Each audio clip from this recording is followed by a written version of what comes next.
So, as the war in Ukraine has been taking, as we've been reporting, centre stage at that G20 meeting that went on in India, let's look now at what's happening on the ground in Ukraine. Russian state media say a sabotage group working for Ukraine infiltrated a region in Russia that borders Ukraine and took several people hostage. Russia now claims that it's forced them back into Ukrainian territory. Well, that region is Bryansk. You can see it is right on Russia's border with Ukraine, and its governor says saboteurs fired on a car and 2 people were killed. Ukraine responded, "The story about the Ukrainian sabotage group in Russia is a classic deliberate provocation," said Mykhaylo Podolyak, who is an advisor to Ukraine's President Zelensky. Ukraine says it's another so-called false flag operation, which is a political or military action carried out with the intention of blaming an opponent for it. But President Putin has also commented on this. He's called it a terrorist act. Well, I'm joined now by Vitaly Shevchenko, who is, of course, our Russia editor at BBC Monitoring. And we are just wanting to bring you in on this, Vitaly. What can we actually verify on this? Well, what happened in Bryansk is unusual and strange. It's unusual because nothing like this happened before, and it's strange for several reasons. It all started with a torrent of reports this morning by pro-war, pro-Kremlin social media accounts in Russia, painting a picture of a total atrocity in Bryansk region. They said up to 50 Ukrainian saboteurs were on a rampage in 2 Russian villages, taking people hostage, firing at cars, even at a school bus, setting fire to houses. And then this narrative suddenly changed. Russian media started saying it was just one car that was shot at, 1 person died, and then they said another person died as well.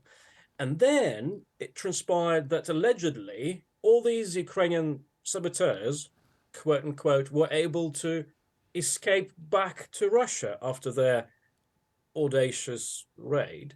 And most incredibly, still, about 12 hours after this attack was supposed to have happened, there'd been no photographs, no videos showing the actual attack or its aftermath. I was looking at Russian media just now, and they're just showing pictures of maps of the area or comments by officials, and even the people they present as eyewitnesses, that they're not seen, they're not envisioned, they're interviewed over the phone.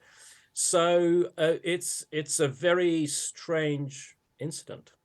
And we know that there's been disinformation. We know that happens in all wars, of course, on all sides. I mean, how do we actually verify what has happened here? And what does it tell us? I mean, is it a sign of potential escalation? That's what people are going to worry about.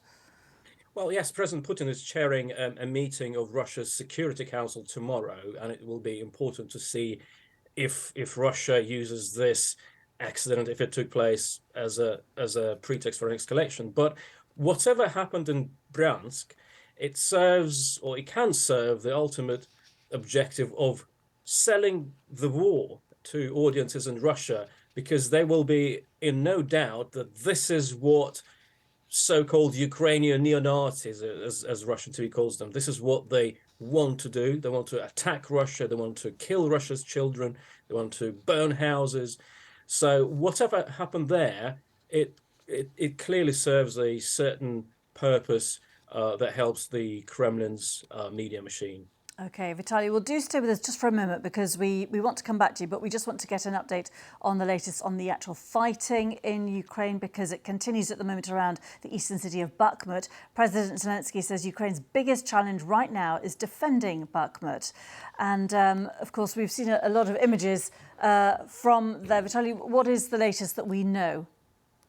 It appears that Russian forces are making slow but certain progress towards encircling Bakhmut.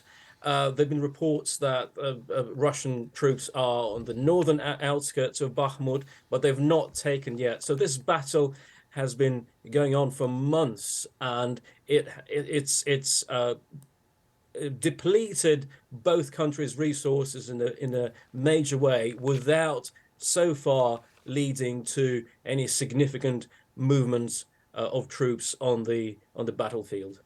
Okay, Vitaly Shevchenko, thank you very much.